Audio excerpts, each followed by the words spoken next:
राधे राधे दोस्तों आज की वीडियो थोड़ा हटकर होने वाली है।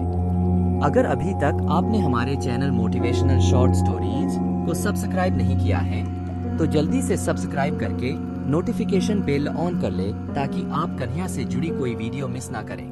एक बार एक युवक श्री कृष्ण के पास आया और श्री कृष्ण से बोला कि हे श्री कृष्ण, मेरे मन में इतने गंदे विचार क्यों आते हैं?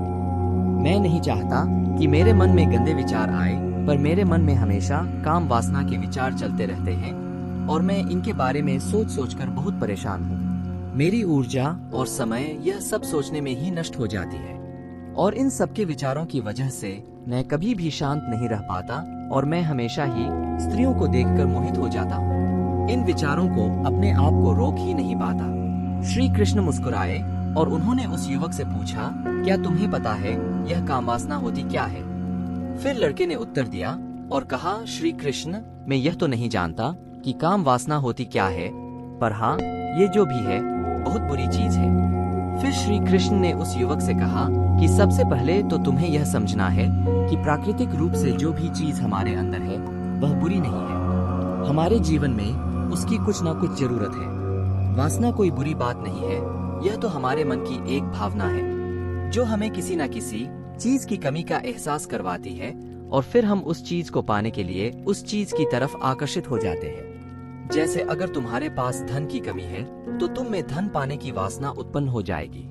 तो वासना कुछ और नहीं, बस एक प्रकार की कमी है जो कि एक प्रकार की जरूरत का एहसास है, और जब ये जरूरत शारीरिक हो तो हम इसे काम वासना का नाम देते हैं। युवक ने श्री कृष्ण को कहा कि श्री कृष्ण, मुझे काम वासना का मतलब तो समझ में आ गया, पर आप मुझे ये बताइए कि यह आती कहाँ से है और कैसे आती है? श्री कृष्ण ने कहा कि काम वासना कहीं से आती नहीं है, यह तो हमारे अंदर ही होती है और इसका होना तो जरूरी भी है, तभी तो मानव जाति का विस्तार होगा। युवक ने कहा, जब ये हमारे अंदर ही है और जरूरी भी है तो फिर लोग इसे गलत क्यों बोलते हैं? श्री कृष्ण ने कहा कि यही तो समस्या है। लोगों ने काम वासना को गलत तरीके से सोच लिया है, इसे छिपाने की, दबाने की कोशिश करते हैं। काम वासना गलत नहीं है, बल्कि काम वासना का गलत तरीके से प्रयोग करना गलत बात है। लोग जिससे प्रेम करते हैं बस उसी के लिए जीने लग जाते हैं, उसे पाना ही अपना लक्ष्य बना लेते हैं और उसी के बारे में हमेशा सोचते रहते हैं, पर यह सब गलत है। श्री कृष्ण ने युवक से कहा, क्या तुम्हें पता है जानवरों में भी काम वासना होती है? युवक ने उत्तर दिया, हाँ श्री कृष्ण, जानवरों में भी काम वासना होती है, क्योंकि जानवर भी तो आखिर अपनी पीढ़ी को आगे बढ़ाएंगे। श्री कृष्ण ने कहा, तो फिर हम जानवरों की काम वासना को गलत क्यों नहीं कहते? युवक ने कहा, मुझे नहीं पता श्री कृष्ण, आप ही मुझे बताइए। श्री कृष्ण ने कहा कि जानवर अपनी काम वासना का प्रयोग आनंद प्राप्त के लिए नहीं करते, वह तो सिर्फ संतान उत्पन्न करने के लिए ही काम वासना का उपयोग करते हैं। जानवरों को प्रकृति ने इतनी समझ नहीं दी कि वह काम वासना को अपने सुख का आधार बना सके, जबकि मनुष्य अपनी समझ के बलबूते पर प्रकृति में पाई जाने वाली प्रत्येक वस्तु को अपने सुख के लिए प्रयोग करता है। हम इंसानों ने ही काम वासना को अपने सुख का साधन बना लिया है, जबकि प्रकृति ने तो हमें अपने वंश को आगे बढ़ाने के लिए दिया था, लेकिन इंसानों ने इसे अपने जीवन का परम लक्ष्य बना रखा है और इस तरह से काम वासना का बेलगाम हो जाना गलत है। युवक ने पूछा, श्री कृष्ण जी, ये काम वासना हम पर हावी क्यों होती है? तब श्री कृष्ण ने कहा कि सुनो, अब जो मैं तुम्हें बताऊंगा उसे तुम ध्यानपूर्वक सुनना। काम वासना का सारा खेल तुम्हें समझ आ जाएगा, तुम्हें तुम्हारे सारे सवालों का जवाब मिल जाएगा, बस तुम्हें ध्यान से सुनकर समझना है। एक बार की बात है, एक आश्रम में गुरु और उनके शिष्य रहा करते थे, जो रोजाना आश्रम के बाहर स्थित गांव में भिक्षा लेने के लिए जाते थे। उस आश्रम का एक शिष्य जिस गांव में भिक्षा लेने जाता था, उस रास्ते में एक नदी पड़ती थी। एक दिन उसने देखा कि एक लड़का पेड़ के पीछे छिपा है। वह उस लड़के के पास गया और उससे जाकर बोला, भाई तुम इस पेड़ के पीछे छिप कर क्या देख रहे हो? लड़के ने कहा, अरे तुझे नहीं दिख रहा कि मैं क्या देख रहा हूँ? तब शिष्य ने नदी की तरफ देखा तो वहाँ पर कुछ लड़कियाँ पानी भर रही थी। वो लड़कियाँ 14-15 साल की होंगी। तब उसने उस लड़के से कहा, अरे भाई, वहाँ पर तो लड़कियाँ पानी भर रही है, इसमें छिप कर देखने वाली क्या बात है? तब वो लड़का शिष्य की तरफ देखकर उससे कहता है, अरे पागल, तुम्हें दिखाई नहीं दे रहा कि कैसे ये परियां नदी से पानी निकाल रही है? जरा उनकी अदाओं को तो देखो, उनके कोमल शरीर को देखो, उनकी पतली कमर को देखो और उनके बाल उनकी कमर पर कैसे लहरा रहे हैं, मानो सुंदरता बिखरी पड़ी हो। शिष्य ने फिर नदी की तरफ देखा और इस बार वह इसे देखता ही चला गया। उसे किसी भी बात का कोई डर नहीं था, लेकिन अब वह छिपने लगा और उन लड़कियों को देखने लगा। और जब वो छिपकर उन लड़कियों को देख रहा था, तभी वह अचानक अंदर से कांप गया और उसने कहा कि यह मैं क्या कर रहा हूँ? मैं जो कर रहा हूँ वह सही नहीं है, मुझे यहाँ से चले जाना चाहिए। और फिर वह जल्दी से वहाँ से चला गया। वह आश्रम पहुँच जाता है। आश्रम जाकर वह अपने कार्यों में लग गया, लेकिन जो अभी वह देखकर आया था वही उसकी आंखों के सामने बार बार आ रहा था। उसके मन में वही दृश्य चल रहा था। उसके मन में वही सब कुछ देखने के लिए लड़ाई हो रही थी। उसका किसी भी काम में मन नहीं लग रहा था। सुबह होते ही वह रोज जल्दी ही भिक्षा के लिए आश्रम से निकल जाता और उस नदी के पास वाले पेड़ के पास जाता और जहाँ पर वह लड़का पहले से मौजूद रहता था, उस लड़के के साथ मिलकर लड़कियों को छुप छुप कर देखता था। अब वह रोज ऐसा करने लग गया। यह उसके रोज का काम हो गया। अब उस शिष्य का मन किसी भी काम में नहीं लगता था। वह हमेशा ही किसी न किसी प्रकार के विचार में उलझा रहता। वो आश्रम के कार्यों को भी ठीक ढंग से नहीं कर रहा था। ना वो ठीक से सो पाता था और ना वो ठीक से खाना खा पाता था। उसका मन बेचैन सा रहता था। उसका मन बार बार उन लड़कियों के सौंदर्य को देखने के लिए तरसता था। जब गुरु शिक्षा देते तब भी उसका मन कहीं और विचारों में खोया रहता था। गुरु ने अपने शिष्य की इन हरकतों को जान लिया था। तब एक दिन गुरु ने शिष्य को अपने पास बुलाया और कहा कि आज से मैं भी तुम्हारे साथ भिक्षा मांगने चलूंगा। तुम और मैं साथ साथ भिक्षा मांगने चलेंगे। तभी शिष्य गुरु को मना करते हुए बोला, नहीं गुरुदेव, आप परेशान क्यों हो रहे हो?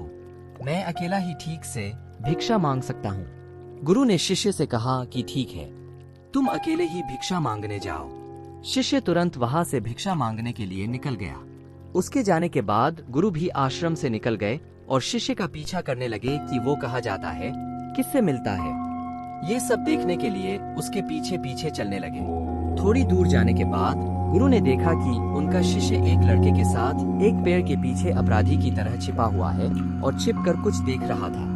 गुरु भी अपने शिष्य के पीछे जाकर खड़े हो गए कि आखिर उनका शिष्य क्या देख रहा है, जिसे देखने के लिए वो पेड़ के पीछे अपराधियों की तरह छिपा पड़ा है।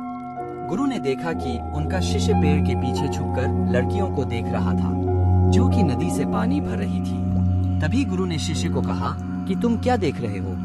अपने गुरु की आवाज सुनकर वह शिष्य घबरा गया और उसके पसीने छूटने लगे। वह थर थर कांपने लगा, जैसे किसी चोर को चोरी करते समय रंगे हाथों पकड़ लिया हो। उसकी हालत खराब हो गई। वो कुछ भी नहीं बोल रहा था। उसके मुंह से कुछ टूटे फूटे शब्द ही बाहर निकल रहे थे। वो अपने गुरु से नजर भी नहीं मिला पा रहा था। गुरु ने शिष्य की तरफ देखा और कहा कि मेरा शिष्य तो निडर था, उसे तो किसी भी चीज का डर नहीं था, लेकिन यह क्या, तुम तो डर के मारे कांप रहे हो। शिष्य ने गुरु से कहा कि मुझे माफ कर दो गुरुदेव, मेरा इसमें कोई दोष नहीं है। उस लड़के ने मुझे बहका दिया था, लेकिन आपसे मैं वादा करता हूँ कि आज के बाद मैं ऐसा कभी दोबारा नहीं करूँगा। मुझे माफ कर दो गुरुदेव। गुरु ने शिष्य से कहा कि कोई बात नहीं, पर इस बात का तुम ध्यान रखना कि हम जैसी संगति करते हैं वैसा ही फल हमें प्राप्त होता है। उसके विचार हमारे अंदर प्रवेश करते हैं, इसीलिए अच्छी संगति करो जिससे तुम्हारे अंदर अच्छे विचारों का प्रवेश हो। फिर गुरु और शिष्य आश्रम लौट आए और फिर से आश्रम के कार्यों पर ध्यान देने लगे। उसने उस रास्ते को छोड़ दिया और दूसरे रास्ते से जाने लगा। वो अपने काम को ध्यान से करता, लेकिन धीरे धीरे उसके अंदर क्रोध उत्पन्न हो गया और फिर वो दूसरों पर क्रोध करने लगा और बेचैन रहने लग गया। अब वो सही समय पर भोजन भी नहीं करता था। वो भोजन भी बहुत कम खाता था। एक रात गुरु शिष्य के पास आए और उसे बोले कि अब तक तुमने कितनी बार अपना वादा तोड़ दिया। ये सुनकर शिष्य अपने गुरु के चरणों में गिर गया, रोने लगा। रोते रोते ही उसने गुरु से कहा कि गुरुदेव, मैं कई बार अपना वादा तोड़ चुका हूँ, फिर वादा कर लेता हूँ, लेकिन हर बार मैं वादा तोड़ देता हूँ। मेरा मन मेरे नियंत्रण में है ही नहीं। मैं बहुत कोशिश करता हूँ कि मैं अपने मन से सारे बुरे विचारों को निकाल डालूं, लेकिन मैं चाहकर भी ऐसा नहीं कर पा रहा हूँ। फिर गुरु ने शिष्य को कहा कि चलो मेरे साथ। गुरु शिष्य को आश्रम के बगीचे में लेकर गए और शिष्य से कहा कि देखो, यहाँ पर कुछ नालियाँ बनी हुई है जिससे नदी का पानी इन पौधों तक आ रहा है और यह पानी एक निरंतर भाव से बह रहा है। क्या तुम इस पानी के बहाव को रोक सकते हो? शिष्य ने कहा कि हाँ गुरुदेव, मैं इस बहाव को रोक सकता हूँ। फिर शिष्य ने मिट्टी उठाकर उस नाली में डाल दी। वो पानी थोड़ी देर के लिए रुक गया और फिर थोड़ी देर बाद उस मिट्टी के ऊपर से पानी बह गया।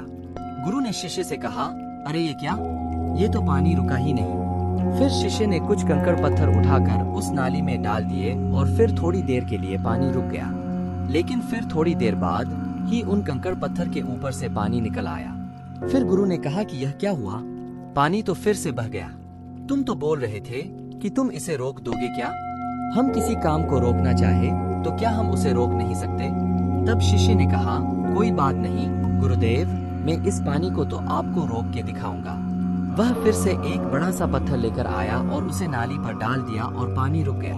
तब गुरु से कहा कि देखा गुरुदेव, मैंने कहा था ना कि पानी को मैं रोक दूंगा, मैंने पानी को रोक दिखाया।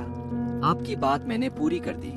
गुरु मुस्कुराए और बोले, अच्छा जरा ध्यान से देखो, पानी रुक गया क्या? वो तो पीछे की नाली तोड़कर बाहर आ गया और अगल बगल से बह रहा है। और ध्यान से देखो, इस पत्थर के आगे भी आ गया और ये पानी अपना रास्ता बदलकर फिर से आगे की तरफ बह जाएगा। और फिर थोड़ी देर बाद ऐसा ही हुआ। फिर गुरु ने शिष्य को समझाया कि तुम्हारे साथ भी तो ऐसा ही चल रहा है।